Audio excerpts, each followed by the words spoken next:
Le député Côte-du-Sud Norbert Morin est fier partenaire de l'émission Carrefour Kamouraska.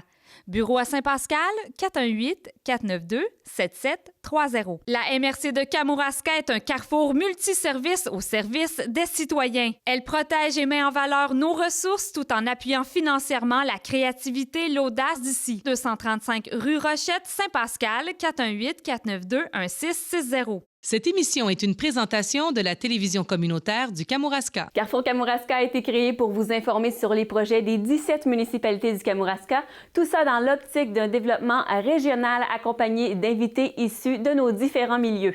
Bienvenue à Carrefour Kamouraska.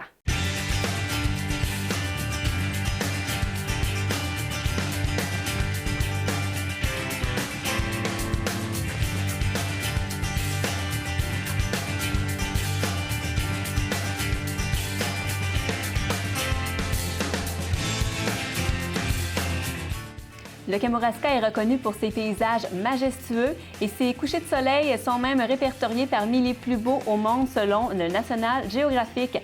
Les municipalités du Kamouraska ont conscience de l'importance de la protection et la mise en valeur du patrimoine paysager et c'est ce dont il sera question à l'émission aujourd'hui. Et pour nous en parler plus en détail, je reçois Mme Jeanne Maguire, agente culturelle à la MRC de Kamouraska. Bonjour. Bonjour. Ça va bien? Oui. Tout d'abord, Mme Maguire, dites-nous, quel est le rôle d'un agent culturel à la MRC de Kamouraska? Peut-être préciser que le rôle des agents culturels, selon les régions, là, peut varier beaucoup, puis peut varier aussi au fil du temps, là, selon les mandats qui nous sont confiés. Durant les dernières années, moi, il y a une bonne partie de mon travail qui est de m'occuper de la gestion de l'entente de développement culturel. L'entente de développement culturel, c'est une entente qui est développée, que la MRC négocie avec le ministère de la Culture. Il y a aussi d'autres partenaires financiers qui se joignent à cette entente-là. Dans la dernière entente, il y avait Dinaco, puis la commission scolaire. Donc, on négocie une entente financière avec le ministère de la Culture, puis ça nous donne des budgets pour réaliser des actions en culture. La dernière entente qu'on a mis en place là, au printemps 2016, a fait en sorte de mettre en place 4 programmes de subvention. Il y avait un programme pour les Journées de la culture qui ont eu lieu à la fin septembre, un programme pour les projets innovants, un programme pour le patrimoine religieux, puis un programme pour le plan d'action pour le livre. Oui, donc ça a permis de financer une quinzaine de projets à partir du printemps qui vont se dérouler durant l'année jusqu'au printemps prochain. Et du côté de votre travail, il y a quand même 2 volets que vous couvrez, notamment la culture et le patrimoine. Il y a une autre partie de mon travail qui est vraiment de travailler à la mise en valeur du patrimoine et des paysages. Il y a une partie importante qui est du soutien aux municipalités où je collabore souvent avec les inspecteurs municipaux dans les municipalités où il y a des règlements de protection du patrimoine. Il y a, quand on parle des règlements de protection du patrimoine, il y a les PIA, les plans d'implantation et d'intégration architecturale. Ça, il y en a dans 5 municipalités du Kamouraska. Mais en plus des PIA, il y a aussi des bâtiments qui sont cités et des sites du patrimoine. C'est à peu près tous les mêmes critères qui s'appliquent dans ces secteurs-là, mais le territoire est plus ou moins grand. OK. Vous parlez donc de réglementation. Quand il s'agit de réglementation au niveau du patrimoine paysager, quel est le lien entre cette réglementation-là et le schéma d'aménagement de la MRC? Mais le schéma d'aménagement identifie, il y a 2 chapitres là, qui traitent dans le schéma d'aménagement des paysages et du patrimoine. Il y a le chapitre 7 qui traite des corridors panoramiques, qui sont vraiment la 132, la 230, la 20, où il y a des où on qualifie le visuel sur ces tronçons de route-là. Ce chapitre-là contient aussi des chemins de rang, des belvédères, des points particuliers de paysage aussi. Au niveau panoramique, là, qui sont distinctifs. Qui sont d'intérêt, oui. Okay. Mais par rapport à la réglementation, c'est plus une réglementation sur le patrimoine bâti, disons, qui accroche par la bande des fois un petit peu de paysage, là, mais en tant que tel, la réglementation sur le paysage, il n'y en a pas vraiment, là. Et il y a aussi le volet, tout ce qui est site d'intérêt là, au niveau du schéma d'aménagement. Oui, bien, les sites d'intérêt paysagers et aussi patrimoniaux, il y en a toute une série, là, comme des sites du patrimoine qui sont protégés et des bâtiments cités, il y en a peut-être une vingtaine sur le territoire de la MRC. Donc, est-ce qu'ils sont cités justement parce qu'ils correspondent à une signature paysagère particulière qui est propre au Kamouraska? Les bâtiments sont cités pour leur valeur patrimoniale. Quand on parle de signature paysagère, là, on rentre peut-être dans un projet qui a été réalisé. C'est ça, la MRC, dans son schéma d'aménagement, se préoccupe des paysages. Puis, une action concrète qui a été faite par rapport aux paysages, c'est un guide d'embellissement qui a été fait, fait en collaboration avec Ruralis, puis une firme d'aménagement paysager. Donc, c'est ce guide d'aménagement-là qui revêt un peu la signature paysagère du Kamouraska, qui encadre? Bien, grâce à ce guide-là, on veut renforcer le caractère de nos paysages par certains aménagements en vue de développer une signature paysagère. Donc, dans le guide, il y a des éléments comme... ça contient plein de recommandations, là, mais ça fait état de certains types de paysages qu'on a. Donc, tu as les paysages du littoral, les paysages forestiers, les paysages du plateau. Puis le guide suggère des types de plantes, par exemple, spécifiques à chacun de ces milieux-là. Parce qu'on n'intervient pas nécessairement de la même façon sur le littoral que dans le haut pays, par exemple. Bien, il y a des plantations qui sont plus en accord avec le littoral, tu sais, comme les graminées, les rosiers, des iris. Tu sais, il y a des plantes de bord de mer qui sont différentes des plantes forestières.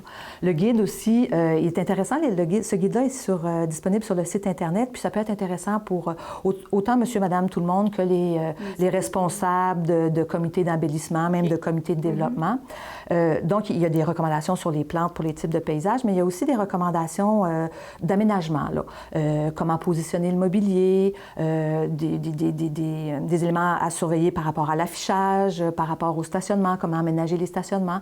Donc, c'est quand même assez d'intérêt général. Et quand ce livre-là ou ce guide-là a été lancé, il s'adressait entre autres aux municipalités, à tous ceux qui étaient responsables d'embellissement? Ou... Oui, tous les intervenants municipaux préoccupés par l'embellissement. Et qu'est-ce qui a été nécessaire? Est-ce qu'il y a eu une formation qui a été donnée? Ou... Oui, après, une fois que le guide a été produit, il y a eu une formation d'organiser où il y a eu sûrement 25-30 personnes qui sont venues là, pour vraiment pouvoir s'approprier les notions, mieux s'approprier les notions qui étaient contenues dans le guide. Ce guide-là avait été réalisé suite à une étude sur le tourisme culturel qui avait été commandée à un consultant. Ce consultant-là faisait état qu'on avait beaucoup de choses au niveau culturel, mais qu'il manquait peut-être un peu de lien entre elles, puis de réseautage. Puis il mentionnait aussi que l'aménagement de nos sites touristiques, là, les sites d'accueil du public, aurait davantage aménagé parce qu'il disait que nos sites d'accueil n'étaient pas à la hauteur de la beauté de nos paysages. Donc, pour être raccord avec nos paysages, ça prenait un petit peu de notion, dans le fond, de soins apportés à nos aménagements. Là. Et il a été lancé quand, ce guide-là? Ce guide-là a été fait, ça fait quand même un certain temps, là, dès 2014. Est-ce que vous êtes à même de constater que déjà des gens ils vont y chercher certaines informations? Bien, pour être un peu conséquent, les programmes de financement de la MRC encouragent à référer au guide. On demande toujours, comme les programmes de subvention du Fonds de développement des territoires, là, demandent pour les projets d'aménagement de référer au guide. Puis, un autre élément peut-être qui est intéressant de mentionner, c'était que, question d'être cohérent aussi, là, suite à la publication du guide, bien, il y avait eu un programme d'embellissement, un programme de subvention qui a été mis en place. Pendant 2 ans. Puis ça a permis la réalisation de plusieurs aménagements paysagers de des sites d'intérêt. Qu'on pense au Belvédère de Saint-Pacôme, au quai de Rivière-Ouelle, au sentier d'Ixworth, aux Aboiteaux à Saint-André. Tous des éléments qui étaient mentionnés justement dans le schéma d'aménagement comme des sites d'intérêt régional. Donc, est-ce qu'on voit que beaucoup de municipalités qui le mettent même dans leur plan de développement au niveau de l'embellissement? Donc, est-ce que vous trouvez qu'il y a quand même du bon travail de fait depuis un certain temps? Depuis que les agents de développement ruraux, là, municipaux, sont en poste dans les municipalités, on voit qu'il y a vraiment un intérêt soutenu pour la mise en valeur de nos milieux. Là-dessus, Mme Jeanne Magoire, agente culturelle à la MRC de Kamouraska, merci beaucoup. Merci beaucoup.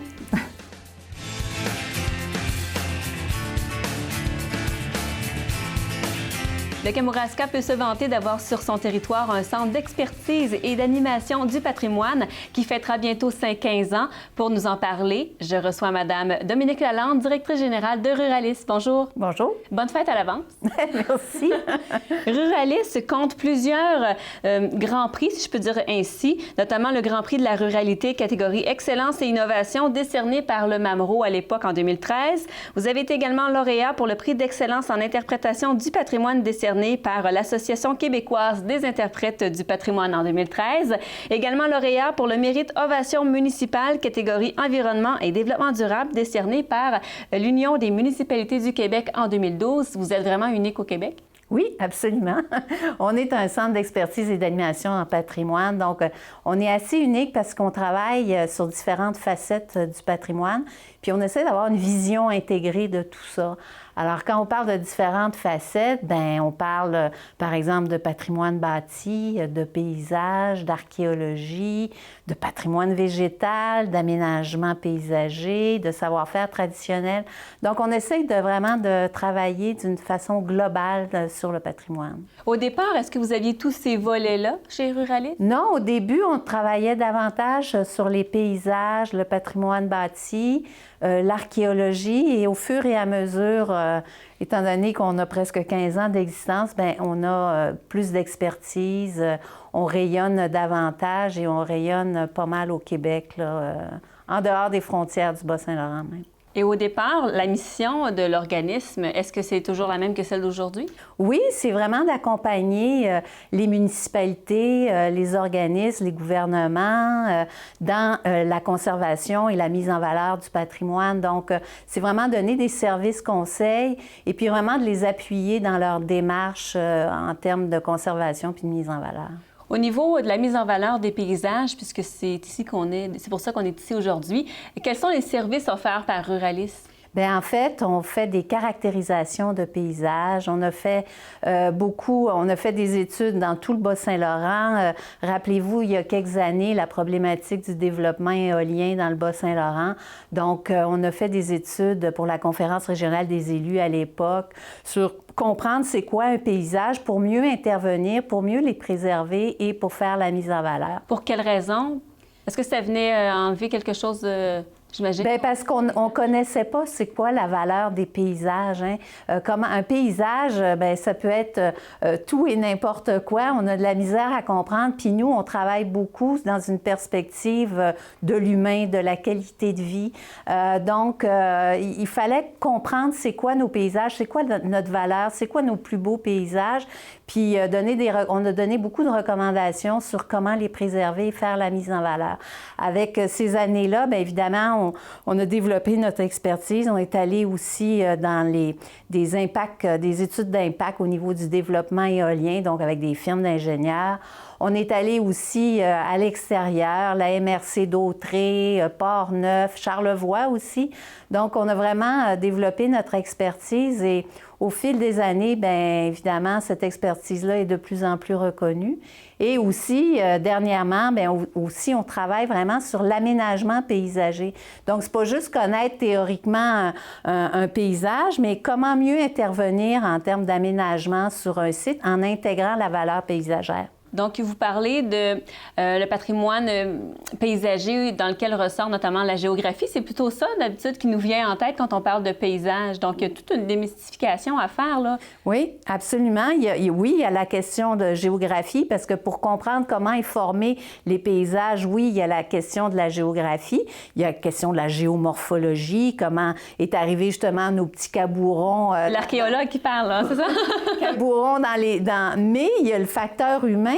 C'est que depuis même je vous dirais des millénaires, il y a des Amérindiens, il y a des colons français qui ont façonné aussi ces paysages-là, qui ont mis, par exemple, ils ont construit des villages. Nos villages qui sont là, bien, c'est issu de l'histoire, puis des gens qui ont travaillé sur le territoire. Alors, l'étude en paysage, c'est aussi de prendre en compte l'humain.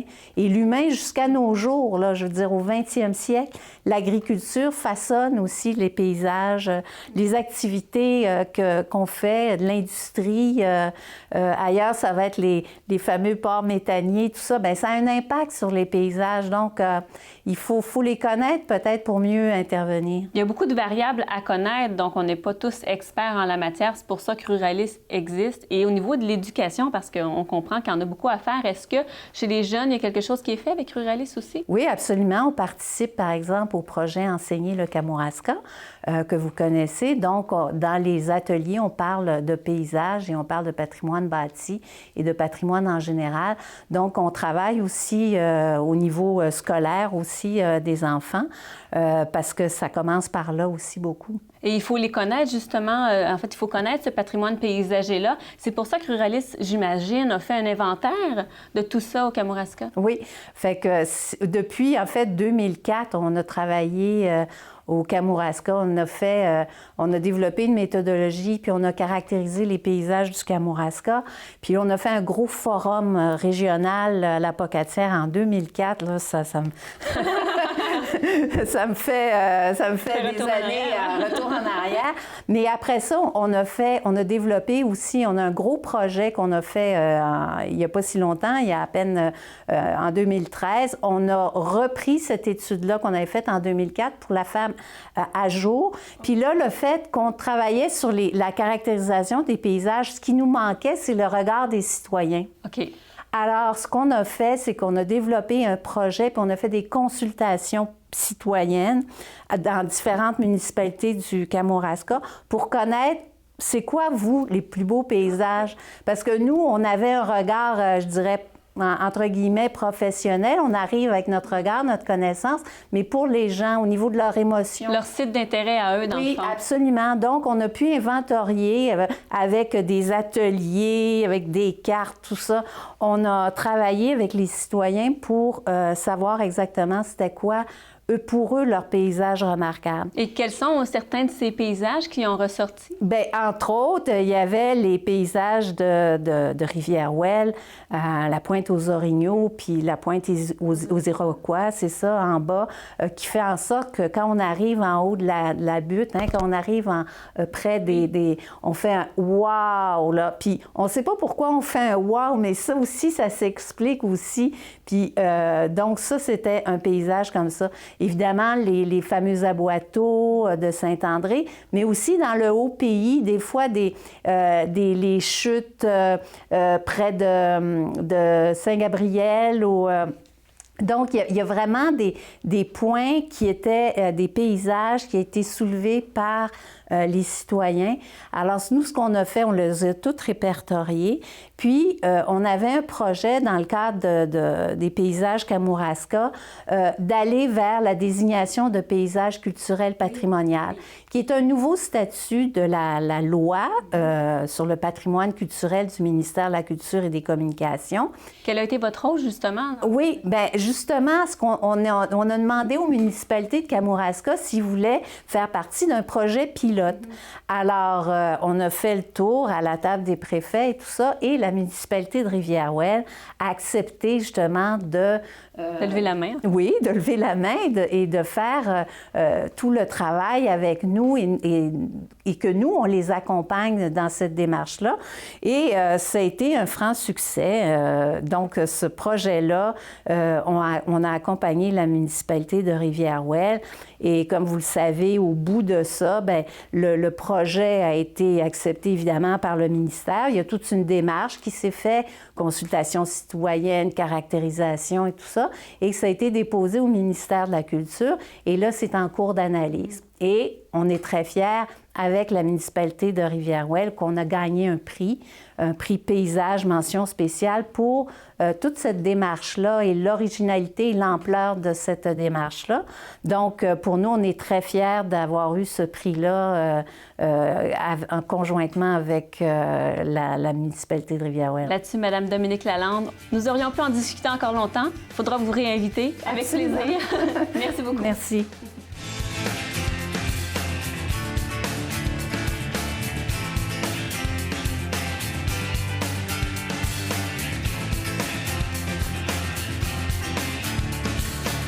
Un projet en particulier au Kamouraska a contribué à parler de patrimoine paysager dans l'actualité. Il s'agit de la désignation de paysage culturel patrimonial qui est présentement à l'analyse du côté, en fait, qui a été développé par Rivière-Ouelle. Et pour nous en parler, on parle à l'agente de développement de l'époque, Mme Nancy Fortin. Bonjour. Bonjour. Tout d'abord, Rome ne s'est pas bâti en un jour. D'où est parti ce projet de désignation de paysage culturel-là pour la Pointe-aux-Orignaux? En fait, ça remonte quand même à loin.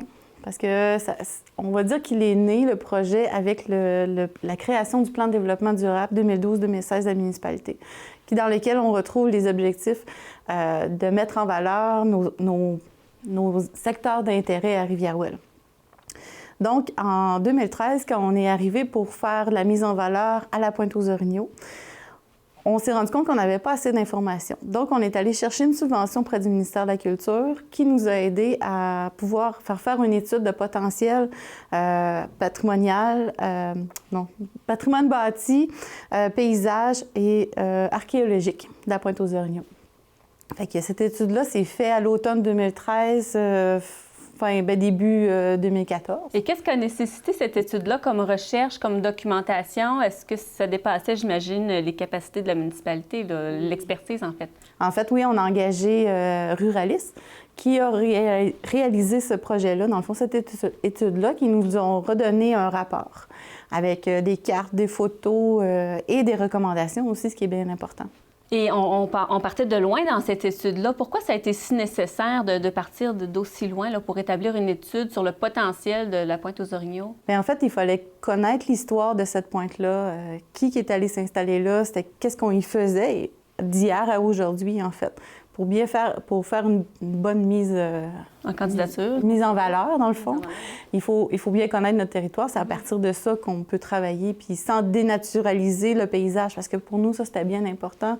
Pas arriver avec 50 000 panneaux d'interprétation. Il fallait vraiment avoir quelque chose de pensé et de réfléchi en fonction du patrimoine. Et de clair. Et de clair. Donc, on finit cette étude-là. En même temps, Ruralis travaillait sur leur projet d'identification des paysages remarquables au Kamouraska. Et en fait, eux, quand ils sont arrivés à leur conclusion, nous, on venait d'avoir notre conclusion, dans le fond, nos recommandations. Et c'est pourquoi ils nous ont approchés pour dire, bien, vu qu'on a déjà une bonne partie du travail de fait, ça vous tente-tu de poursuivre vers la démarche de désignation de paysage culturel? Donc, de là que vous avez levé la main, oui, on va tenter notre chance, entre guillemets, même si c'est beaucoup de travail au-delà de la chance. Fait qu'en fait, c'est ça. Suite à ça, quand le conseil municipal a accepté, donc Ruralis a fait le diagnostic paysager. Donc, à partir de notre étude qui avait été réalisée, ils ont comme bonifié, parce que nous, on voulait une désignation, mais pas seulement de la Pointe-aux-Orignaux. Donc, on a été chercher vraiment jusqu'à la Pointe-aux-Iroquois. Et donc, ça commence, pour ceux qui connaissent, ça commence à peu près vis-à-vis de la plage, la 5e grève, sur la 5e grève est de Rivière-Ouelle, qui s'en va jusqu'au bout du chemin de la 5e grève ouest. Donc ça, c'est tout notre territoire, grosso modo, là, qui a été étudié. Et on imagine que ce site-là a été aussi un site d'intérêt que les citoyens ont désigné, en quelque sorte. Là. Oui, exactement. En fait, on n'est pas parti comme ça, on décide puis on y va. Non, il y avait un comité de base qui a été créé, qui a travaillé, qui donnait les directions, si on veut, à Ruralis pour la grandeur du territoire et tout ça, mais ça a comme vraiment changé au fil du temps. Et pour aider Ruralis, pour valider, en fait, le diagnostic paysager, il y a une table de concertation qui a été créée avec une vingtaine de représentants, je dirais, d'entreprises et de ministères qui touchaient à la Pointe-aux-Orignaux et la Pointe-aux-Iroquois. Donc, eux, ils ont été notre premier public. Voici le diagnostic paysager. Qu'est-ce que vous en pensez? On a-tu oublié les forces, des faiblesses, des menaces ou des opportunités? Et ils nous ont bonifié ça. Après ça, on a comme modifié en fonction de ce qu'ils nous avaient dit. Et là, on est arrivé avec la consultation publique. Et la consultation publique, c'est plus d'une quarantaine de personnes qui sont venues, qui se sont prononcées. Oui, c'est vraiment... Wow! Oui, wow, parce que dans le plan de développement de Rivière-Ouelle, la mise en valeur et la sensibilisation du patrimoine paysager est un critère, là. Oui, oui, tout à fait. Fait que, bien, c'est ça, les gens ont vraiment répondu à notre appel. On a encore bonifié, mais pour avoir un plus large éventail de commentaires des gens et surtout savoir, parce que notre diagnostic était pas mal, on était pas mal canés, on savait où est-ce qu'on s'en allait, mais savoir est-ce que les gens sont prêts à embarquer dans ce projet-là? Parce qu'il y a un impact après, c'est pas juste d'avoir faire la démarche. Donc, on a eu un sondage, on a fait un sondage Internet et les gens ont vraiment répondu en grand nombre. Et en 84 et 87 % des gens étaient en accord ou tout à fait en accord avec la démarche de désignation de paysage culturel. Donc, c'est pour ça qu'on a continué la démarche et qu'on a déposé la demande de désignation de paysage culturel. À quel moment? En août 2015. Et vous parliez d'impact tout à l'heure. Quels sont les impacts positifs qu'on prévoit de cette désignation-là dans la mesure où elle était acceptée? Bien, il va y avoir une appropriation plus grande de la population de ce secteur-là parce qu'en fait, il va falloir faire un plan de conservation. Donc, les gens vont devoir s'impliquer parce que c'est pas la municipalité qui va faire le plan, il faut le faire avec les gens. Qu'est-ce qu'ils sont prêts à faire, etc. Justement, parce que c'est de les conscientiser à la conservation ensuite de ça. Là. Exactement. C'est quoi la notion de paysage, puis qu'est-ce que je peux faire, moi, en tant que citoyen, pour conserver ce beau paysage-là ou l'améliorer. Fait qu'il va y avoir cet impact-là. Le sentiment de... pas d'appartenance. Oui, le sentiment d'appartenance qui va sûrement se développer, mais aussi... c'est certain que si on a le sceau du ministère de la Culture qui dit « Oh, désignation de paysage culturel québécois », bien, c'est sûr qu'il va y avoir probablement un achalandage plus grand des gens qui vont venir visiter ce secteur-là. C'est sûr que les yeux vont se river sur Rivière-Ouelle. Quand même, ce serait unique au Québec, cette désignation-là. Oui, bien, pour l'instant, à ce qu'on en sait, c'est nous la première demande qui est présentement sur le bureau du ministère de la Culture. Donc, où en est-elle rendue, justement, cette demande-là? Bien là, on vient d'avoir la nouvelle qu'on avait passé le comité d'analyse. Donc, le comité d'analyse du ministère de la Culture a dit « Oh, intéressant, oui, on continue. » Mais là, présentement, c'est entre les mains du Conseil du patrimoine. OK. Donc, la prochaine étape, c'est l'approbation du Conseil du patrimoine? Oui, et si eux disent oui, là, on embarque. On n'a pas déjà la désignation de paysage culturel. Il faut faire le plan de conservation avec les citoyens, etc. Puis un comité qui va être créé, qui va être redéposé. Et là, si ça fonctionne puis que le ministère est d'accord, là, on va avoir l'approbation. Et ça se fait à l'Assemblée nationale. Donc, on parle encore d'ici 2 ans, peut-être qu'on aurait des nouvelles? Je dirais 1 an. Parce qu'ils nous avaient dit 2 ans pour la démarche au complet, un coup que la demande était déposée. Fait que je dirais 1 an. Là-dessus, Mme Nancy Fortin, merci beaucoup. Ça me fait plaisir. De notre côté, on se retrouve la semaine prochaine.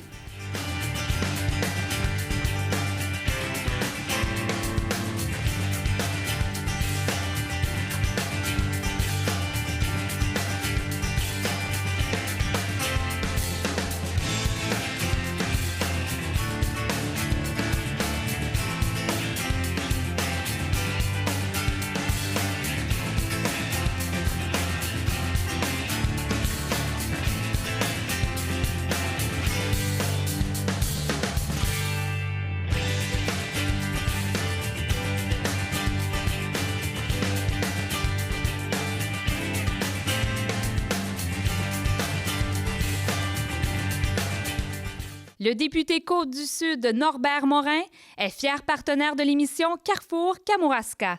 Bureau à Saint-Pascal, 418-492-7730. La MRC de Kamouraska est un carrefour multiservice au service des citoyens. Elle protège et met en valeur nos ressources tout en appuyant financièrement la créativité et l'audace d'ici. 235 rue Rochette, Saint-Pascal, 418-492-1660. Cette émission était une présentation de la télévision communautaire du Kamouraska.